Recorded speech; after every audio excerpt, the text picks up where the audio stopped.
Hey guys, welcome back. Thanks for checking out my YouTube channel again. Got a card trick for you today, simply titled Poker Trick. I hope you like it. Now, if you do card tricks, if you're good at magic or handling cards at all, one thing you might get asked sometimes is if you can cheat at cards. And different magicians will have different answers. What I would say is that yes, if I wanted to, I could cheat at cards. And I've got a little demonstration here to show you. See, I'm going to make a row on the table here of 10 cards. 1, 2, 3, 4, 5, 6, 7, 8, 9, 10. We'll put the rest away. And what we're going to do, me and the hypothetical spectator, is to make two poker hands. I'll make a 5-card poker hand. They'll make a 5-card poker hand. We'll take turns drawing cards. The only rule is that when it's your turn to pick a card, you can only pick one of the cards that's on either end. You can't pick a card from the middle. You have to pick a card that's on the ends. Now, if there was a spectator here, obviously when it's their turn, they get a free choice of if they want this card or this card. Since there's not a real spectator here, I'm going to use a dice. It's a normal dice. You can borrow a dice from somebody if they don't trust you. And when it's their turn, I'm going to roll the dice. And we'll say if I roll a 1, 2, or 3, the spectator picks this card. If I roll a 4, 5, or 6, we'll say they pick this card. Just to prove that it's random, it really is a free choice from the spectator. I have no control over which cards they end up with. Just to prove that it's random. So I'll go ahead and go first, which means I can pick this card or this card. So I'm going to look them over here, try to get a good sense of what a good card might be for a good poker hand. And I think I'm going to go with this one over here. Slide that out, put that into my pile. So it's the spectator's turn now. They can pick this card or this card. Again, if there was somebody here, they'd just pick the one they want, but I'm going to roll the dice. They roll a 4, which means they pick this card over here. So we'll slide that out, put that in their pile. Back to my turn, which means I can pick this card or this card. Let's see.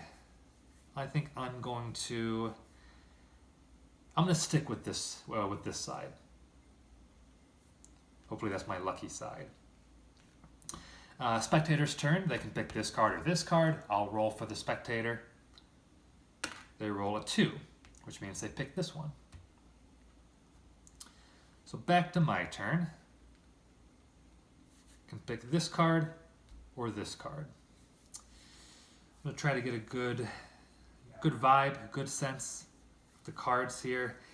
And I think I'm going to go with this one, actually. Switch sides, switch it up a little bit, go with that card. Now it's the spectator's turn again, this card or this card. Now so far, the spectator has been picking cards blindly. They don't know what these two cards are, obviously. For this trick, I want to give the spectator every advantage that I can, within reason. So what I'm going to do is I'm going to show the spectator these two cards that they could pick from. No funny business, just show them these two cards. And whichever card they like, they could pick. So if there was a real spectator here, one of these cards might jump out to them more than the other, and they would just pick that card. But since there's not a spectator here, I'll still roll the dice. I did not see what those cards are, by the way. I'm not looking, only the spectator. So we'll say the spectator picked the 6, this card over here. Back to my turn. I can pick this card or this card. The spectator didn't pick this card over here, which tells me maybe it's a bad card. So maybe that's the card to stay away from. I'm going to go with this card over here. Spectator's turn again. They can pick this card or this card. And again, I will show them what their two options are. This card or this card. Whichever card they want, they would pick. But again, I'll just roll the dice to serve as my random spectator. 1, 2, 3, 4, 5, 6.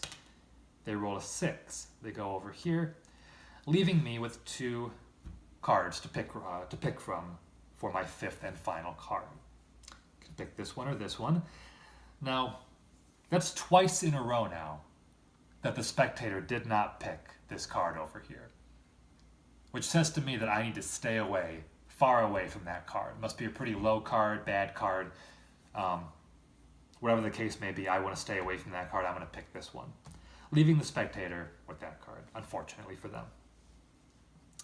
And there you have it. We have our 5 card poker hands now. Again, the spectator got to make a lot of free decisions in this trick. They got to pick which side to pick their card from. And a couple of times I even showed them clearly what their options were. So they knew exactly which cards were going into their poker hand. They got to pick the exact card they wanted. I didn't get to see what the cards were, only the spectator. So after all that, we'll see what we ended up with. We'll take a look at the spectator's cards first. And not bad. They have a 2, a pair of 5s, and a 9, and a king. So not bad, a pair of 5s. And in fact, if you were going to play deuces wild, this would be a wild card, and they'd have 3 of a kind. Not bad. Not bad for picking some cards blindly there. So what I have to do now is beat 3 of a kind. So I will look through my cards here, and wouldn't you know, sure enough, how about that, a royal flush in spades.